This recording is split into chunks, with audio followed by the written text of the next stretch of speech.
Sport and Eurosport 2. And David, an awful lot of hopes and fears resting here with the drivers, a chance to really make a name for themselves in a brand new high exposure category, but also all the worries of a new car, a new championship, and a whole new host of rivals. And here's one problem: Nick de Bruin, who was 27th on the grid, didn't get the car away on the formation lap, so he will have to start from the pit lane.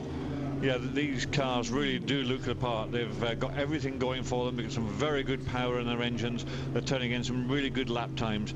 And these guys out here, some of them moving up to this category, some moving down to this category, trying to remake a name for themselves. Green flag goes, the lights will come on in a minute. Somewhere 3-5 seconds later it'll go out they go, and off they all go. Poleman on the left-hand side. There's a slow starter at the back. Somebody had to weave round them, but it's Maximilian Goertz who'll lead from Salvatore Gatto rather, in the orange machine. Looks like Arturo Lobel's blue and silver Cram competition car trying to take second into turn one, and everybody safely through the first corner. One running out wide onto the dirt. That's a look of Chris van der Drift about it, but we'll catch up with who that was in a moment. But the poleman, Maximilian Goertz, is away. Salvatore Gatto in second place. Arturo Lobel from third on the grid is in third.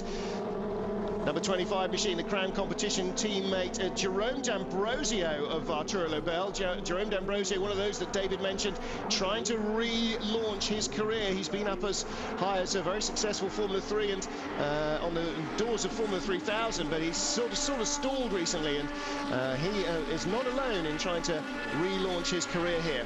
You can see just how many cars are out there. We started with actually 30 cars. There's a little bump there, get spun out of the way. Car number 32, that is. Massimo Torre raced in the Formula 3000 Masters Championship last year. There's half a dozen front runners from that series in the category here, some of whom have won races as well.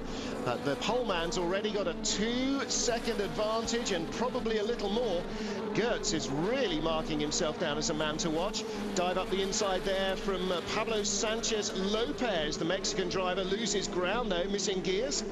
And that's not always easy to do in these paddle shift gearboxes. But there's Goertz across the line, and there's a battle for second, David. That's only going to help Van der Drift and D'Ambrosio. Now, slow start from the man in second position, and there was a bit of a squeeze trying to get through. Yeah, we've seen Gatto as the run down to the first corner. He did a little bit of weaving. Oh, that's what happened. That was they got into each other. That was who was that car 20? That was Ihira. Keiko Hara, I thought she wasn't here, so that must be that may well be somebody else. Vitaly Petrov, in fact. Keiko Hara not racing here, and the car that we saw being turfed out, 32 machine, in the first couple of corners, the Scuderia Pharma car of Massimo Torre, Salvatore Torre. So Torre right down towards the back.